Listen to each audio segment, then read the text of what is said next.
سب سے پہلے تو بیٹھ کر تقریر کرنے کی معذرت.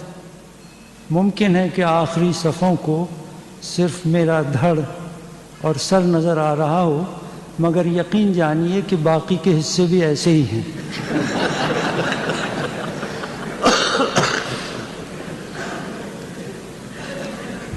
مجھے یہاں اور ایسے جامع و جبہ عالمانہ میں دیکھ کر جتنا تعجب آپ کو ہو رہا ہوگا، اس سے کہیں زیادہ حیرت مجھے خود ہو رہی ہے.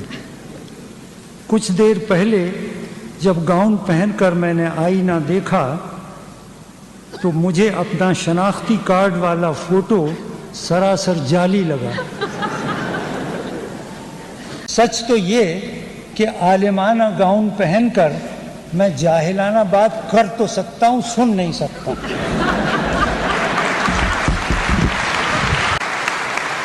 مجھے اس کا علم ہے کہ گزشتہ چند برسوں میں کانووکیشن ایڈریس کی زبان صرف انگریزی رہی ہے، لیکن ذاتی طور پر میں شرفاء کے اس طبقے سے تعلق نہیں رکھتا جو غلط انگریزی کو صحیح اردو پر ترجیح دیتے ہیں.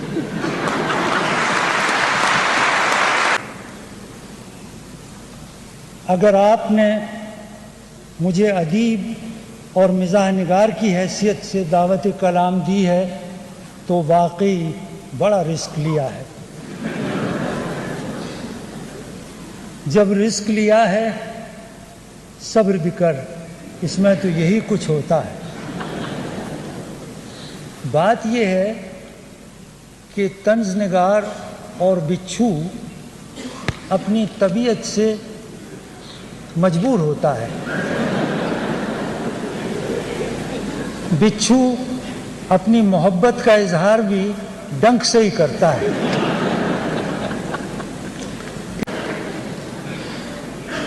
بہر صورت و بہر عنوان حاضر خدمت ہوں. تجھے ہم ولی سمجھتے جو نہ سود خوار ہوتا.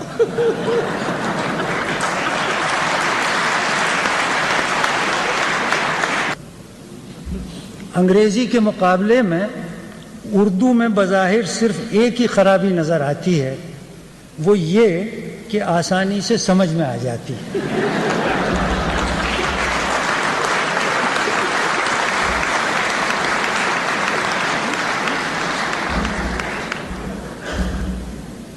قطع نظر اس سے کہ کسی کی مادری زبان کیا ہے، حقیقت یہ ہے کہ گانا، گنتی، گلہ گزاری، گر کی بات اور گالی اپنی مادری زبان ہی میں مزہ دیتی ہے.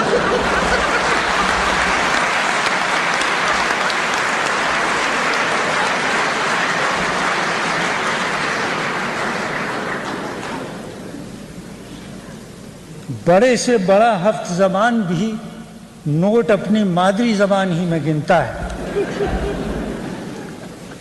میرا خیال ہے کہ مایوسی اور ڈپریشن کے مریضوں کو تازہ اور نئے نوٹوں کی خوشبو نہار منہ سنگھا دی جائے تو طبیعت سنبھل جائے گی. یہ خوشبو قلب کو تقویت، آنکھوں کو طراوت اور روح کو طمانینت بخشتی ہے. لیکن اس کی 3 شرطیں ہیں. پہلی شرط یہ کہ نوٹ اپنے ہی ہوں.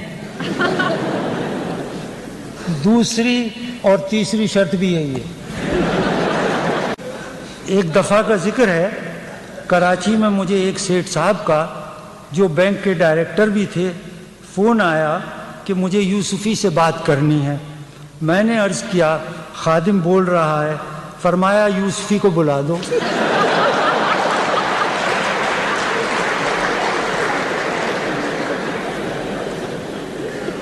میں نے پھر کہا خادم بول تو رہا ہے. جھنجھلاتے ہوئے بولے بابا ایک باری سن لیا، میں بہرا نہیں ہوں. کیا سمجھے؟ میرے کو خادم نہیں چاہیے، یوسفی سے بات کرنی ہے، زلیخا بائی سے نہیں.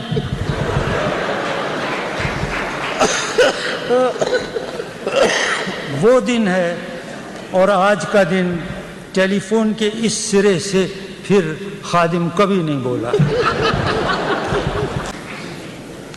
ہماری حالت اس چیلے جیسی تھی جو علم کی تلاش میں ایک پہنچے ہوئے گروجی کے پاس ناریل، لڈو، سندور اور گرو دکشنا یعنی وہ نذر جو استاد کو پیش کی جاتی ہے، گرو دکشنا لے کر گیا۔